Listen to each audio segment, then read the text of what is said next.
What's up guys, Enjoy here, how you guys doing? So, it's time for yet another video. This video is gonna be special because I got my hand on an extra copy of Wildstar and I'm gonna give it to you guys as a thank you for watching my videos. The only thing you need to do to be eligible for a giveaway is just leave your comment below, and on a video Monday after I get off work, I'm gonna take all of your names, put it in random.org, and we'll pick a winner.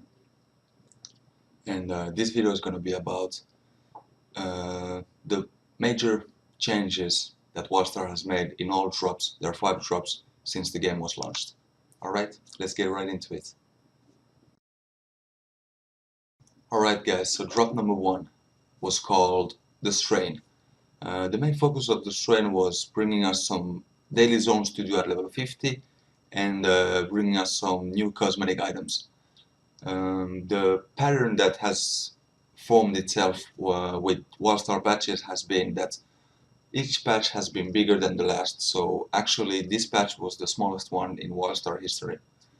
We got a new zone called Blighthaven, we got a new zone, daily quest zone called Northern Waste, we got strain themed housing items, strain team dyes, strain team costume, a strain costume, a strain hoverboard, and yeah, that was about it. That was the smallest patch in Wildstar history. Drop number 2. Alright, this drop focused on, it was called Sabotage. It's focused on PvP, class balance, and bug fixes. So we got a new BG called Daggerstone Pass, and with that we got achievements, costume pieces, decor items, and all of that related to Daggerstone Pass. So all obtainable through Daggerstone Pass. We got a PvP stats changes, so your PvP gear actually matters in open world PvP. And then we got a lot of bug fixes. So yeah, get ready for this. We got monster related bug fixes, guild related bug fixes, character related bug fixes, item related. Then we got some class balance, we got some more bug fixes, BGN arena bug fixes, zone bug fixes, respawn bug fixes, adventure bug fixes, dungeon bug fixes, path bug fixes, auction house bug fixes, crafting bug fixes, UI bug fixes, and housing bug fixes. Wow, yeah, there was a lot of bugs in the game, a lot. But yeah, they started to fix them, and this wasn't even the biggest patch for bug fixes, so yeah, there was a lot of bugs. Anyway, let's move on to drop 3. So, drop number 3. This drop was focused on quality of life changes, lore, class changes, and a lot of bug fixes. Like a lot. If you thought drop 2 had a lot of bug fixes, that was nothing compared to drop 3.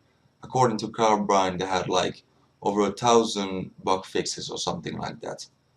So yeah, I'm not gonna list all of them, there's way too many of them, but pretty much the main thing you need to know is that this was the patch that actually left Wildstar pretty much 95% bug free. So yeah, that's the main gist of it. And what else did we get? Or what kind of features did we get with this patch? So we got a new zone called Defile, we got a new public event with a new world boss called the Dread Watcher, we got a new solo single player story instance called A Journey to the Omnicore 1. That's like a solo dungeon for advancing the Wildstar lore and story. Because, like you know, it's a new IP, so they have to put a lot of work to get the story out there. It's different than another game that has an established IP, and the story is like easy to just keep on going. People already know what's the universe and whatnot. And then we got some changes to rune crafting. We got some new runes, new rune slots for PvP gear, We got the items that add rune slots and changes the element of the rune slot. We got new weakened runes for leveling players. They're more accessible, they're cheaper, so leveling players can start crafting runes and using runes in their gear while leveling. And we got the ability to skip the Archship tutorial. That's the main thing that people didn't like at all. They said it was boring. Some people even say that they didn't even finish the Archship tutorial before they got bored with the game and actually quit it. Then we got the main city teleport. This is just one of my own personal favorites. We got the main city teleport CD reduced from 24 hours to 30 minutes. Yeah, that's a little bit more acceptable. 24 hours was just crazy. They added more quest money reward, and they made it so items sell more to vendors. People had money issues like not enough money to repair craft runes or whatnot. They changed war plots, which is like a 40 vs 40 type of BG with your own war plot, which you build, and they have like plugs where you can put different type of defensive stuff and offensive stuff. It works kind of like housing, but yeah, they reduced it from 40 man to 30 man. Not like people are doing them anyway, but I hope free to play will bring enough people so we can actually start doing those. They added the rented mount vendor. So when you're leveling and you're not level 20 yet, or you're not level 15 yet, I mean, and you don't have enough money to a mount, you can rent a mount, and that's really awesome for leveling. They have some class specific item balances like statses. So your gear, if you're Esper, you don't get suddenly some warrior off stats. Like in your gear, your off stat gear won't be like a warrior stat or something like that. Then they had like a lot of class balance, and design choice changes. They like changes a lot of how the classes work, and like a bunch of skills were made entirely different. For example, Esper had the main ability, which is called telekinetic strike, I believe. I haven't played my Esper for a while, and it's a stationary ability, so you have to stand still when you're casting it, and they made it a mobile ability, so you can move around when you're casting it. So obviously that's a huge change for the class, and that changes a lot how the class works, especially in PvP. And they made a lot of changes like that to other classes too. And yeah, then they did just the absurd amount of bug fixes. If you want to see how much bug fixes they did, you can just Google drop 3 Wildstar patch notes and just go through them yourself. You'll see there's like 1,000 of them. So yeah, this patch really left Wildstar almost bug free. There's some bugs because it's an MMORPG, but yeah, basically bug free. Alright, let's move on to drop 4. Alright guys, drop number 4. This was the first actual drop that was fucking awesome. That brought us a lot of new content and wasn't just about fixing things. We got a lot of new stuff. So let me just break it down for you. What did I put as a main focus of the main focus of drop 4 was basically new features, endgame progression, currency changes, class balance and changes. So a huge change here. That escape, so the X40 man raid has been changed to 20 man raids. And the reasoning is basically that GA was 20 men. So it's annoying to have 2 raid team gearing up independently, and then they have to merge back together to do the 40 mans. It's just way easier to have 20 men to 20 men. You know, you move on with the same raiding team. It's just a normal way to do it, and just a better way to do it in my opinion. We got 2 new dungeons. 2. So we got Protostar Academy and Ultimate Proto Games. Protostar Academy is a level 10 dungeon to teach the new players how to interrupt, how to dodge telegraphs, how to do all those type of stuff. And Protostar, I mean, Ultimate Proto Games was basically like a N tier dungeon. So it's for like it's like the dungeon before GA. And then we got veteran ship hand missions. Ship hand missions used to be like leveling missions. They're like solo dungeons that you can still do with your friends, and they scale based on how many friends you have. So you can do it with 2, 3, 4, 5, whatever, or you can do it solo. So basically, we only had normal versions of them. Some of them are like level 12, 10, 20, and stuff like that. But now we got veteran versions of them, so you can do them uh, at level 50, and it's kind of some new solo content. We got a core. Uh, I'm stuttering here. On top of veteran ship hand missions, we got a new ship hand called Fragment Zero. We get the character chop chop, where you can recustomize your character just like you would when you actually create a character. So you can change the face, the hair, the whatever, everything. You can just change the body, anything.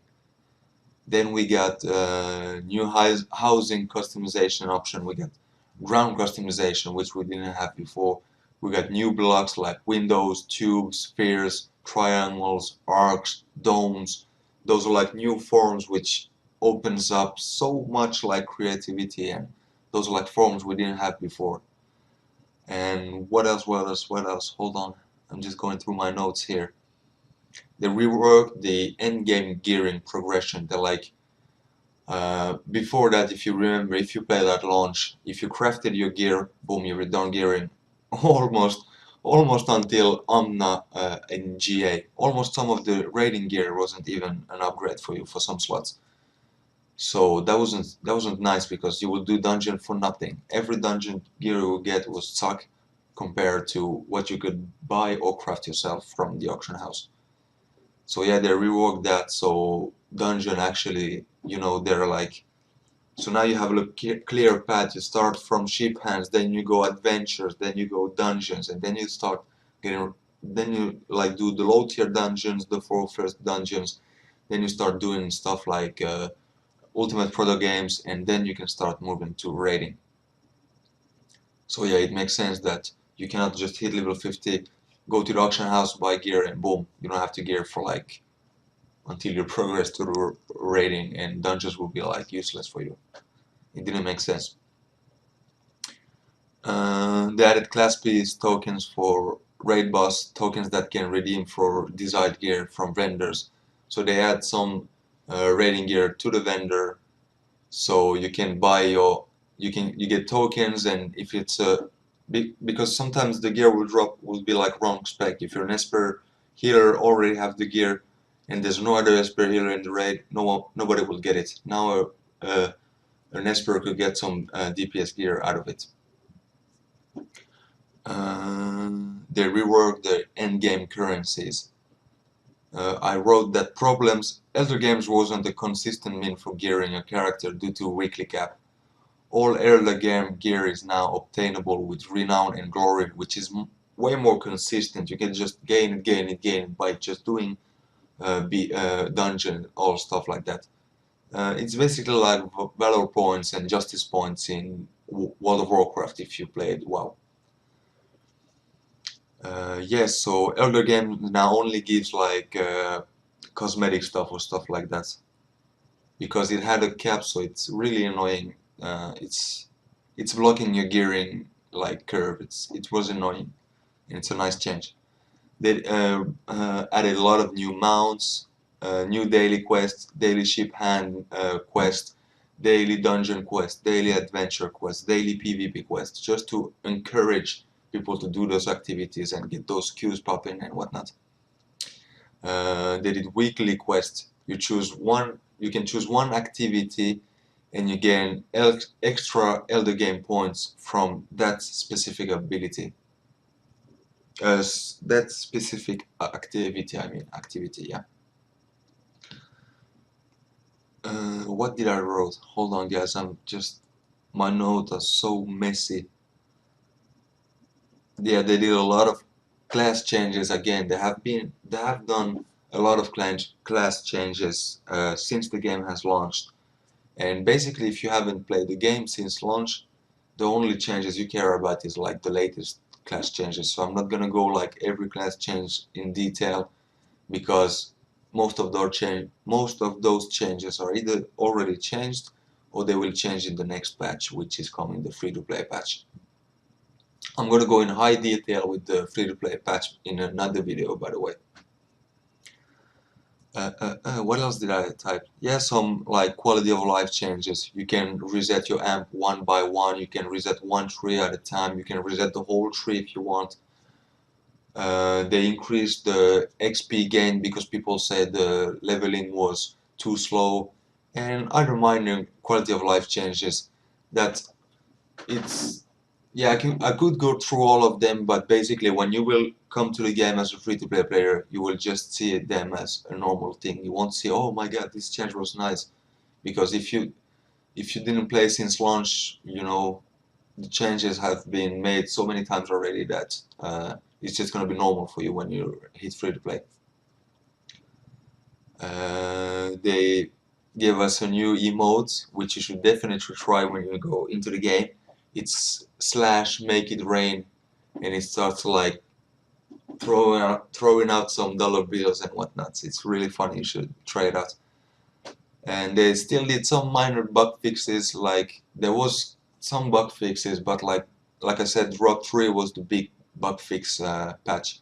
But still, like it's an MMORPG. There's always gonna be bugs. So more bug fixes like dungeon raid bug fixes slash adjustments and adventure like changes also. Alright guys, so pretty much that's all about it for drop 4. So you can see this drop started to focusing more on giving new features and making some nice changes instead of the patches only being about fixing the game, fixing the game, fixing the game. All of the like, and also like you can see the patches keep getting bigger, bigger, and bigger and bigger. So yeah, that's a nice thing also to keep in mind. All right, let's move on to drop 5. Drop number 5. So I was excited about drop number 4, but drop number 5 is even better, so I need to be even more excited about drop number 5. So drop number 5 was all about new features, new stuff, new fucking awesome stuff. And I'm just gonna go through them right now. Let's start with one of my favorites, the Hollow Wardrobe. So basically, I'm a dye freak. I love dyes. I love changing the dyes of my gear. I love collecting costumes and changing the dye, mixing up the dyes, all that stuff. And the Hollow Wardrobe, that's a hard word, allows me to change my costume and change my dyes any place, anytime. And it also allows you to save items as costume items anytime, any place. So basically what I do is when I'm killing mobs or doing quests or whatever and I'm getting an item drop, I'm just going to my Hollow Wardrobe, just checking the look of the item, and if it looks nice, I save it as a costume item so I can use it later to mix and match it with other items or whatever. Next thing is awesome too is contracts. They brought contracts, which is basically missions that sends you all around the world and sends you doing all types of activities. And for example, there might be like complete 6 matches of 3v3 arenas, or complete a dungeon, complete an adventure, go and earn 10 kill streaks, go kill 20 prime mobs. They can basically be anything that can send you anywhere. Or you might be able to have to kill a certain type of mob, so you have to search around the world where you can find those type of mobs. It might sound like a daily quest system, which is kind of easy, but it's not really, because it has a progression meter that progress every time you do a contract, and the contracts have 3 tiers, like tier 1, tier 2, and tier 3. You can do tier 3 and one per day. You can do, I believe, two tier 2 a day, and then you can do as many tier 1s you want a day. And so you progress that bar, and at each milestone you get to choose a reward. It can be items, or it can be a box that can contain items or whatever. And then you can progress further, and when you get at the top, you can choose an epic item, or you can choose an epic reward box that can even contain stuff like mounts and things like that. So that's why people actually do them a lot. And for example, if one day there's a world boss contract, you can go to that world boss zone, and you can see like hundreds of people just doing that world boss, and that is just amazing. It just brings people together and do stuff, and I just love that feature. It's also like it's also a huge boost for currency. You get a lot of bonus PvP currency, you get a lot of bonus group currency, you get a lot of bonus endgame currency, you get a lot of bonus gold. So it's just really, really worth it, and they're just really nice to and fun to do. They brought a new 20-man raid encounter. So, for example, if you played World of Warcraft, think about this like Onyxia. So you have an instance and just one raid boss that you have to clear, and it's called Initialization Core Y83. And the people, this is actually this is an important thing. This is the first raid that brought two difficulty settings. So this raid can be done at normal difficulty or hard mode. So that might be setting the tone for future Wildstar raids. So there might be future normal and hard raids. I don't know. That's just me thinking out loud. And people have said that this is even harder than the previously hardest boss, Avatus, which is the last boss of Dead Escape. I haven't killed either of those, so I can't tell you, but that's just what I've been hearing. They brought a new adventure, which is called Bay of Betrayal. They brought same faction battleground, so you can sometimes have like a Dominion team against the Dominion team, or Exile team against the Exile team. And what else? What else? Vanity pets. They brought pets. People have been asking for pets all the time, like all the way from beta. When I was playing beta, I remember people asking for pets. So they brought pets, and as right off the bat, when they brought the pet, they brought like over 70 of them. So there's like a lot of pets to collect, and that's a nice solo content. They brought a new zone, which is like a Starcom, which is called Starcom Basin, which is like a daily event zone. So sometimes there are like hundreds of people doing it. Like I said earlier, especially if it's a contract and people are doing it for the contract. What's next? The questing has been streamlined, and the quest tracker has been changed, and the quest tracker is way better than it used to be, in my opinion. It's just way more clear, and it's not as buggy as the old one was, and it's just way more clear. They have like everything like in their own category, and it's just better. Uh, this is a quality of life change. The taxi now unlocks by reaching a minimum level in a certain zone. So if you reach like a certain zone, like you reach level 10 in a certain zone, you will unlock automatically every taxi in that zone. So basically when you're level 50, you will have all taxis unlocked. And that's awesome. More optimization. As people know, optimization has been done since beta and since the game has started, but in drop 5 there was some noticeable optimization that has been done, in my opinion. And I'm not gonna say it's perfect, because it's not, and it's definitely not perfect for the AMD users. But you should definitely try out the beta, because I just posted a video of the performance in the beta, and in my opinion it's way better, and it might be better for you too. Class changes and balances all the time. I'm not gonna go through them, because next patch is gonna change again, and this info will be useless for you. But it's just nice for you to know that they have been working on those. So the classes are just better, in a better state that there was at launch. They feel better and they play better. New swim animations for all races, and the Macari animation is, oh, it's pretty bad for Nail. It looks pretty bad in my opinion. That's the only thing I noticed. They ended the PvP season in this drop, and they started something that they call season 1.5, which gives some minor rewards for like the top teams in rated BGs, I believe, in arenas, or perhaps it's only arenas.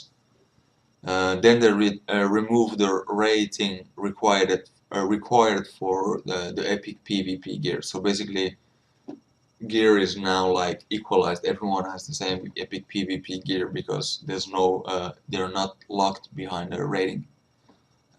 Season 2 will start in the next patch, and I'm gonna make a in-depth video about the next patch.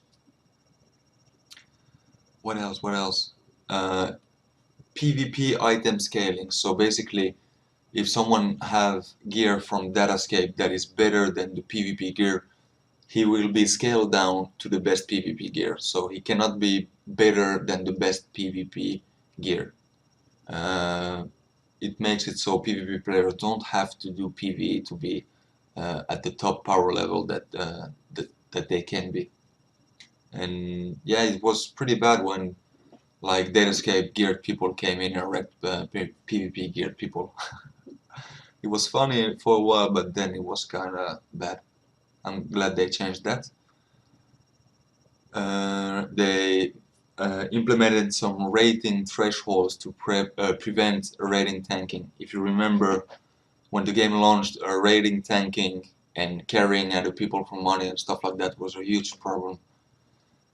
Because the gear difference, for example, was so bad that when people had PvP gear, the people with blue gear couldn't beat them, and the guy with epic PvP gear were alone at the top. They had nothing else to do than just tank their rating to either just have some queues pop up or just to boost some people, and that gave a bad experience to people who had the blue gear. So now you have like, if you surpass, for example, 1300 rating, you cannot go below that anymore. No matter how much you lose, you have a personal rating of 1300 and you cannot go below this, so people cannot tank their rating anymore, and that is really nice too. And yeah, that's pretty much without counting all the small quality of life changes, because there's so many of them that I cannot. This video will be like hours and hours long. Like each of these each of these had like hundreds and hundreds of pages worth of like patch notes.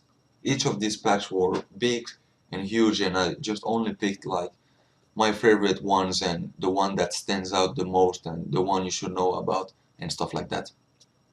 So yeah, that's about it for drop 5, and that's about it for the whole video. And I'm gonna do a drop 6 in-depth video like probably in a few days. And also I'm gonna announce the giveaway winner Monday after I get off work, and I'm gonna do a video where I just take everyone's name in the comment and put it in random.org and randomize it, and just email the winner his key for Wildstar. So yeah, this is a copy of Wildstar. I'm not sure if it's a box copy or if it's just a normal digital CD key, but yeah.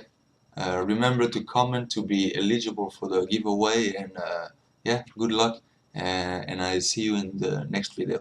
Bye.